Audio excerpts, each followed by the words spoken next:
Music Radio 92.1 Infinite Radio Calbayog. Iba! For news updates, log on to www.ircalbayog.com.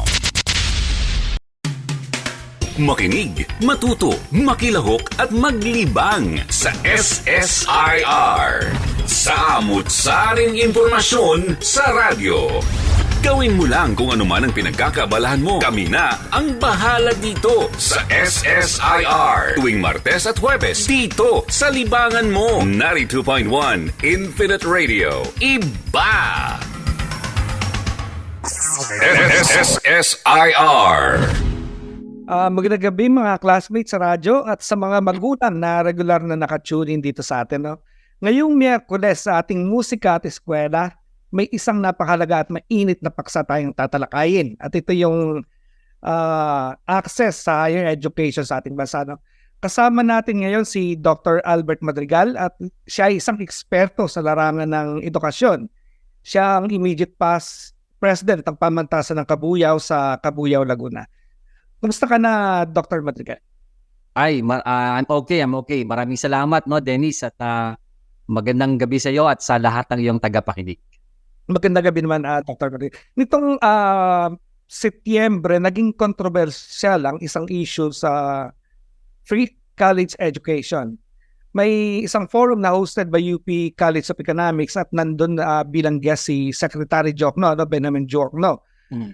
Dito sa forum na to, na banggit ni Secretary Jokno na ang free college education daw ay isa lamang na pag-aaksaya ng pera, no?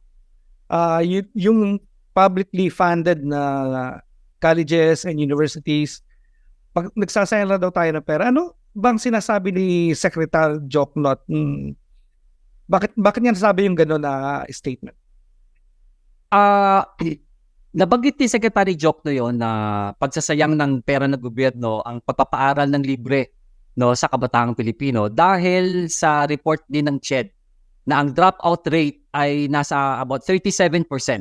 So ang ibig sabihin, 4 sa 10 pinag-aaral ng libre ay hindi naman pala nakakapagtapos ng pag-aaral. So yun ay malaking kahinayangan, no? Kaya ang proposal ni Secretary Jokno ay dapat magkaroon ng parang screening or filtering kung sino lang ang pwedeng pag-aralin ng libre sa kolehiyo. Ano yung solusyon na nakikita dito ni Secretary Jokno? Base dun sa kanyang mga sinabi nung forum na yon, ang proposal niya talaga ay magkaroon ng national screening or national entrance examination. Ang lahat ng papasa dito ay bibigyan ng voucher para makapag-aral ng libre sa kolehiyo. At yung papasa dito na may voucher, may choice siya kung gusto niya mag-aral sa isang public university o sa isang private university. Yun ang kanyang panukala.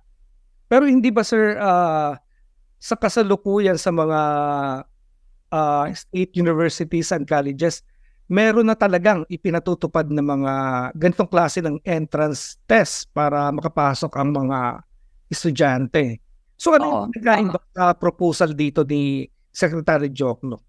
Tama ka dyan, Dennis, no? Lahat ng SUCs at LUCs may kanya-kanya yung entrance exam, admission test, aptitude test, no? Para ma-determine nila yung academic preparedness ng isang senior high school graduate sa kanyang pangarap na magkaroon ng college degree. So lahat yan may in place na. So palagay ko ay hindi na kailangan ng isang nationally standardized test na tulad ng UPCAT, no, na napakahirap dahil base nga sa datos at sabi na rin ng CHED, ang nakakapasa lang sa ganong klaseng masusing entrance exam ay yung mga galing sa urban families at mga rich families. So palagay ko hindi na kailangan dahil may kanya-kanya na yung localized, no, entrance exam or admission test para makita yung academic preparedness ng mga estudyanteng tatanggapin nila sa isang free higher education. Isang malaking argumento ni Secretary Jokno ay yung malaking bilang ng mga humihinto sa pag-aaral, no? Sa tingin niyo ba, Dr. Madrigal, ano ba talaga yung dahilan? Bakit tumitigil sa pag-aaral ang mga estudyante? Bakit naging lumaki yung bilang ng mga huminto sa pag-aaral gaya ng binabanggit sa datos ni Secretary Jokno? So si Secretary Jokno, no, binasi niya yung kanyang sinabi na pagsasayang ng pera ng gobyerno dahil mataas ang dropout rate. At ito naman ay talagang inamin ng CHED na ang dropout rate ay more or less 37%. So nangangahulugan, Dennis, na 4 sa 10 pinapag-aral ng gobyerno ng libre ay hindi naman pala nagtatapos. So ang sa kanya, wag tayong magsayang ng pera sa hindi naman pala talaga magtatapos ng pag-aaral niya dahil hindi siya academically prepared. So ang kanya, panukala niya ay magkaroon ng national screening test at lahat ng papasa doon ay talagang yun lang yung papag-aralin. Pero yun, hindi pa rin naman tayo nakakasigurado na yung mga mag-uumpisa ay tatapusin yung kanilang naumpisahan. Wala pa rin yung kasiguraduhan. Ang mga qualifying exams, madalas nakafocus yun sa talino ng estudyante, no?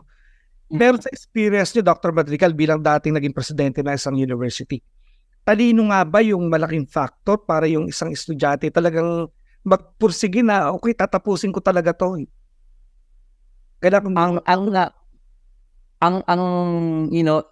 Entrance exams are actually are built around the purpose of ensuring that the students are prepared for college and the students are given the academic advising of what to pursue in college. Yan ang malaking dalawang pinaka-importante kung ba't nag-institute ka ng entrance exam. So, yung pag tinanggap pong isang bata, alam mo na handa yan at nailagay siya sa tamang kurso na nababagay sa ganyan. Hindi lang yung sa gusto niya. Nababagay talaga sa abilidad niya, etc. So, napakalaking bagay niyan. At yan ay ginagawa na ng mga local colleges at mga state colleges at universities. At palagay ko, doon sa proposal ni Secretary Jokno na magkaroon ng national, ay redundancy na siya. Palagay ko, pakigihin na lang ng bawat SUC at LUCs yung kanilang admission process. At hindi lang yan, no? Pag natanggap ang bata sa kolehiyo, ay napakalaking bagay din na tulungan siya na matapos yung kanyang naumpisahan. At yan ay nasa pagtutulong ng eskwelahan, ng kaguruan, ng mga magulang, at lalo tigit ng estudyanteng nangangarap pagkaroon ng diploma. May panukala rin si Secretary Jokno na yung mga pumasa sa aptitude test ay pwede nang pumili ng ng mga schools na gusto niyang pasukan, whether public or private, okay lang yan. Sa pribado, babayaran ng gobyerno siyempre yung tuition ng bata. Paano gagawin ang sistemang ito, Dr. Madrigal? Doon sa proposal ni Secretary Jokno, inaaral ko din yan, Dennis. Kung yan ay magiging that will lead to the revision of the law, magkakaroon din ng panibagong IRR or Implementing Rules and Regulation. Dahil sa current IRR ng Republic Act 10931, ang estudyante ay binibigyan ng TES or Tertiary Education Subsidy na 40,000 pesos per SEM. Or bibigyan ka ng 40,000 o pwede ka mag-aral sa private school. Pero alam natin na ang 40,000 sa isang private school ay kulang. Sa tuition fee pa lang, kulang na yan. Okay? So, kung gusto ni Secretary Jokno na magkaroon ng choice ang bata, ay paano kung kulang yung 40,000 pesos? Okay? Dahil sa datos na alam natin ay sa mga malalaking universidad, umaabot siya ng 100,000 pesos per semester. So, yun ang tanong natin. Tutugunan ba ng gobyerno yung 100,000 pesos per sem per student? Mas malaking perang manggagaling sa gobyerno yan. At papaano kung hindi naman din magtatapos yung bata? After second year, dahil alam natin, Dennis, ang mag-aral sa private school, mas mahal yan. Kung isang mahirap ka, mag-aaral ka sa Ateneo, Lasal o Mapua, ay mayroon kang subsidiya na sabihin mo na ay 40,000, saan mo kukunin yung kulang? At yung pang-araw-araw na gastusin. Baka lang na dumating yung panahon, mas malaking waste pa siya kesa sa current system na pwede pa nating ma-improve na mas mahusay. So, syempre din sa subsidy ng gobyerno, hindi nakasama dyan yung mga pang-araw-araw na panggastos sa transportation, baon, Dennis, ang current IRR, sinasagot lang ng national government yung 13 items sa miscellaneous fee. Like yung library, computer, etc., ID, guidance fee, athletics fee. Alam natin sa private school, mas marami pang add-ons yan. At ang magbabayad doon ay yung estudyante o yung magulang niya. Dahil hindi yung sagot ng current IRR ng Republic Act 10931. So yun ay mas malaking financial burden sa mga magulang. Correct. So in effect, Dr. Madrigal, ang binabanggit kumbaga ni Secretary Jokto na problema ay nag-aaksaya tayo kasi based on the premise na lumalaki ang dropout. Pero sa nakikita ko na gaya ng dinidiscuss nyo, Dr. Madrigal, parang nandun yung possibility na lalong lumaki yung dropout rate, lalong tumaas yung dropout rate. Kasi kung hindi nila kakayanin yung kulang yung subsidy sa gobyerno, so hindi ba lalong lalaki in effect yung gastos ng gobyerno? Definitely mas malaki. Definitely mas malaki dahil ang private, tandaan natin na lahat ng private school is always profit-oriented. Lahat ng private school, whether they admit it or not, will always look for profit. Kasi kung wala silang profit, they cannot exist. Importante. So yun. Ang government school is not for profit, it's for service. Okay? So pero Dennis, ayoko lang kaligtaan nito na yung kaya nag-react si Secretary Jokno na yan ay waste of government resources dahil ang taas ang dropout rate. Tandaan natin yung ni-report ng CHED na 37% dropout rate. Ito'y panahon ng pandemya. Ito'y panahon na-introduce ang free college education noong 2018. First year sila. Tandaan natin, 2020, second, third year o fourth year yung mga yan, nagkaroon ng pandemya, nagkaroon ng dagdag na gastos sa data, sa internet, sa gadget, at marami sa mga mahihirap, hindi kinaya yung ganitong gastusin. Kaya sila nag-decide na itigil muna pansamantala yung kanilang pag-aaral sa kolehiyo. Yun yung konteksto ng report ng CHED ni Chairman Popoy, kaya mataas yung dropout rate.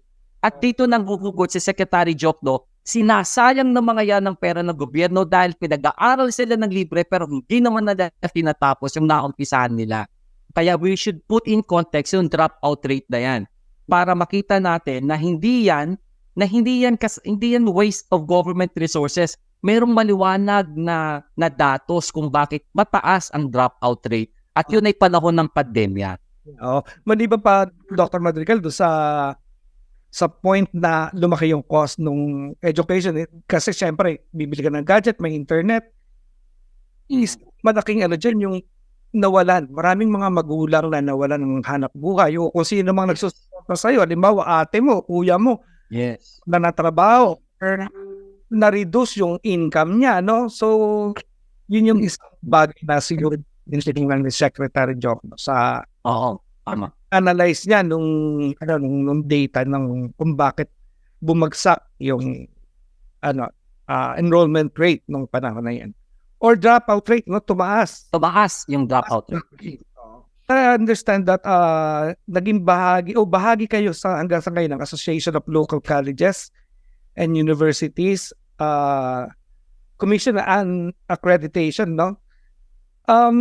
si Secretary Jokno mayroon ding proposal na itong mga universities, publicly funded colleges and universities, mag-merge na lang daw at para bawasan yung ating mga pinupunduhan na gobyerno.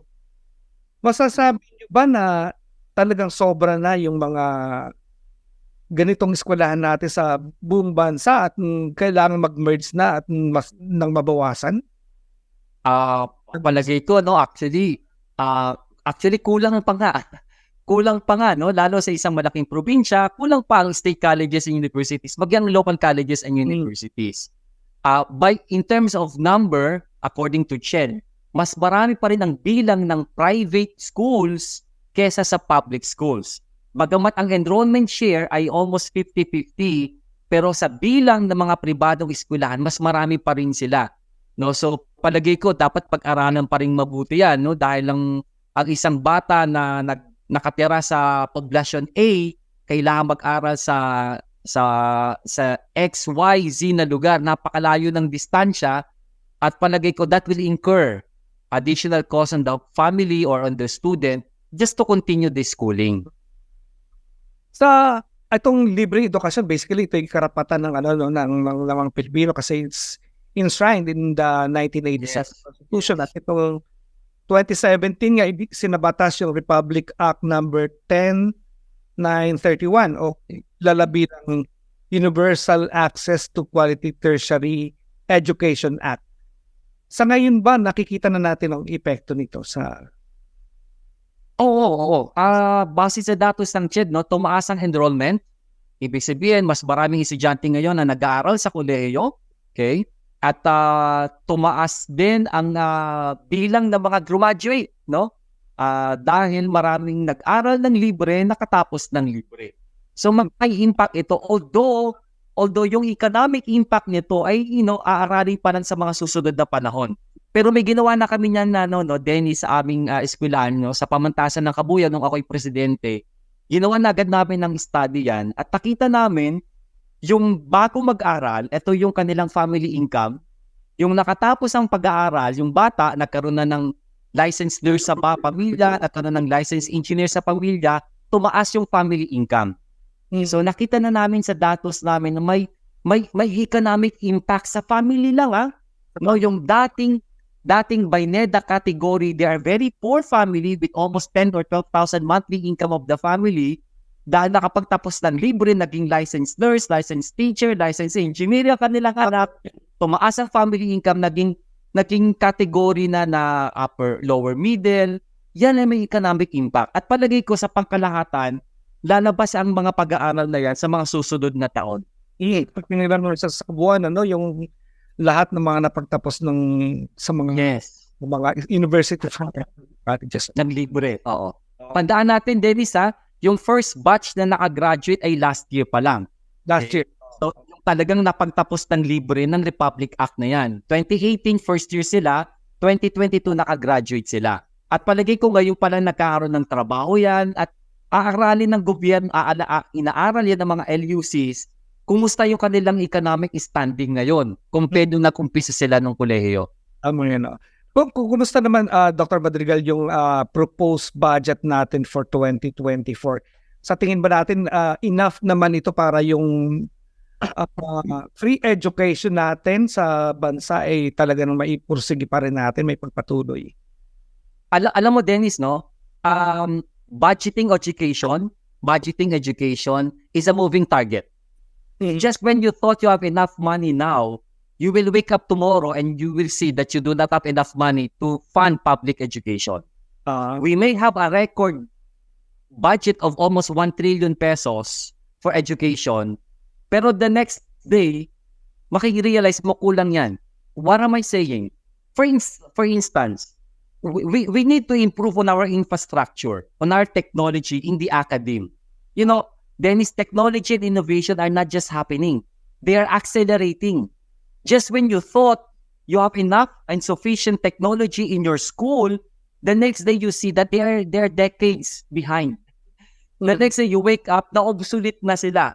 So funding higher education is like a moving target. You will never really hit the target because it's always and it's constantly moving because technology is happening, innovation is accelerating, and the academe need to catch up. And the academe that is publicly funded by the government will really not have enough resources. Kaya kailangan patuloy yung pag-aaral, patuloy yung networking ng looks at ng SOCs para hindi lang sila umaasa sa gobyerno. Tandaan natin to, Dennis, na it takes a village to educate a child. Naririnig mo yan. Tama. But do not confuse the metaphor. Your school is not the village. Your school is part of the village, which means you have to look for the other members of the village in raising the child. So, kailangan ang isang LUC or isang SUC, dapat siya makipag-partner, hindi lang sa gobyerno nakaasa, sa industry, members of the community, members of the village, who will also partake in raising the child. That's a good point, Dr. Madrigal. Mapunta naman tayo sa may mga ilang katanungan dito sa atin, yung ating mga listeners na sumusubaybay sa atin. Sa pinadala nila itong mga katanungan na to sa social media. First, si Ella May Ilaga ng Southern Luzon State University. Sabi ni Ella May sa Facebook, Dr. Madrigal, sa panukala po ni Secretary Jokno, hindi kaya ito ay may tuturing natin na violation sa ating Constitution? Dahil malinaw ang sinasabi sa saligang batas na mahalagang siguruhin ng pamahalaan na may access sa libreng edukasyon sa tertiary level ang mga mamamayan. Dennis, nag-agree ako sa estudyante niyan, ano? Dahil tandaan natin itong kasalukuyan na free college education, ito ay bunga ng napakatagal nating pakikibaka noong dekada 70, 80, 90 na ang edukasyon ay karapatan ng kabataan at tungkulin ng pamahalaan. Ngayon na nasa atin na ito ay bunga ng ating pakikibaka, manawakang pakikibaka ng mga estudyante. Kaya nga, noong November 17, sineselebrate natin yung National Students Day. Yan ay batas, no? Palagi ko, if I'm not mistaken, that's RA, Republic Act yan, no? Na pinirmahan ni President Duterte na kinikilala ang galing at husay ng kilos protesta ng mga estudyante para sa demokrasya. November 17, taon-taon nating sineselebrate yan. Ay pagkilala sa student activism. At ngayon na meron tayong free college education, at kung yan ay lilimitahan mo pa, ayan nga ay pag-suppress na ng karapatan ng kabataan na magkaroon sila ng kalidad na edukasyon sa kolehiyo. Sana wag naman mawala at malimitahan ng ganitong access. Sa X o sa dating Twitter, ito naman ang tanong ni June Real Maglupay mula sa UP Tacloban. Sir, sa tono ng pananalita ni Secretary Jokno, hindi po kaya parang pinapaboran lamang niya ang mga private colleges and universities? Kaya gusto niyang limitahan ang bilang ng mga publicly funded colleges and universities. Dennis, hindi ko husgahan si Secretary Jokno, pero i-quote ko mismo verbatim yung sinabi niya. Kaya niya pinanunukala na magkaroon ng national entrance exam at lahat ng papasa doon ay magkakaroon ng voucher at mamimili yung estudyante kung gusto niyang mag-aral sa public school or sa private school. At base sa sinabi niya mismo, to reduce the threat to private colleges and universities. Galing yan mismo sa kanya, no? Dahil tinitingnan niya na wawala ng estudyante ang mga private universities and colleges, pamimiliin kita. Gusto mo ba mag-aral sa Mapua o gusto mong mag-aral sa isang local college kung gusto mong maging engineer? So yun ang binabalanse niya. At palagi ko, pabor talaga yan sa private college. Dahil kung estudyante ako, ay magbabapapuan na ako kung sagot naman pala ng gobyerno. No. Ay punta ako mag-aaral sa isang eskwela na wala nang maayos na CR. Ay doon na ako sa Mapua, elevator pa. Pagka ang CR pa ay parang CR ng SM. So talagang talagang sinabi naman niya to reduce threat, which means to favor the private providers of higher education. Mula naman sa pamantasan na lungsod ng Maynila, ito yung tanong ni Jem Santos, no? Pinadala niya ito sa thread. Dr. Madrigal, kung may mga bagay o polisiya na sa tingin nyo ay kailangan para mas mapabuti pa yung pagpapatupad ng libreng higher education sa bansa, ano yun? Bagamat malitang oras ang discussion natin, no, lagi kong inaaral. Paano pa ma-improve ang free college education? Paano pa ma-improve ang mechanism, ang sistema, ang policies? But the solution to that is not just a policy solution. Okay? We need to come up with very comprehensive multi-systems approach na talagang mag-a-address ng mga problema sa ground. Ang problema, hindi naman problema, no? Ang sitwasyon kasi yung ating mga national leaders ay hindi naman yan talaga nagpapatakbo ng eskwelahan. No? Ako bilang nagsasalita sa tagbabahagi, ako ay naging presidente ng isang local university at talagang nakausap ang estudyante, ang mga guro, ang mga magulang, at yun ang dapat pagtuunan ng pansin in policy making because the data will come from the ground. If our decision making is always data driven, we will never fail. Yan ang medyo dapat nating pagtuunan. In coming up with a multi-systems approach, we should always base the data on the ground.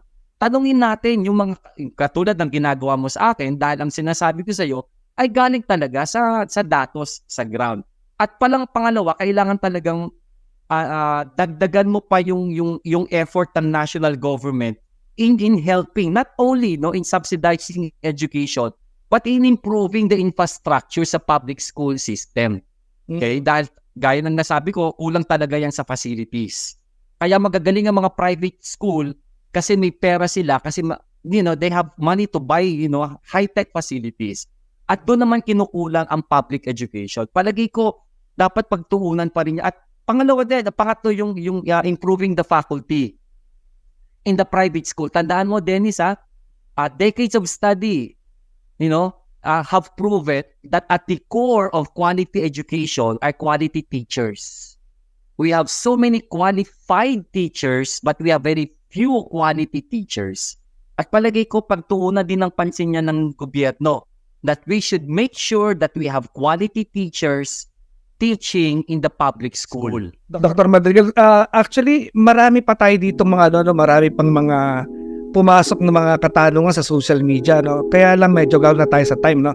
So, sa puntong ito, nagpapasalamat ako sa iyo, Dr. Madrigal, at sa iyong mga napakahalagang pananaw na ibinahagi at mga kalaman ngayong gabi sa ating mga tagapakinig. At sa mga listeners natin, umaasa naman tayo na kayo na may napulot na bagong kalaman, no? Mula sa talakayan natin ito tungkol sa higher education dito sa ating bansa. Huwag natin kalimutan na ang edukasyon ay isang mahalagang yaman na dapat nating pahalagahan at pagyamanin, no? Para sa ikaunlad din ng ating bayan at ng bawat Pilipinong nangangarap ng magandang kinabukasan. Magandang gabi at maraming salamat sa inyong lahat na patuloy na sumusuporta at nakikinig sa ating programa, Musika at Eskwela. Hanggang sa susunod na Miyerkules, ako po si Dennis, ang inyong host na nagpapaalam. Magandang gabi sa inyong lahat. SSIR Malipayon nga Pasko, ngan progresibo nga bago nga tuig, mga karadyo. Tikang san iyo Info Music Radio, 92.1 Infinite Radio Kalbayog. Iba!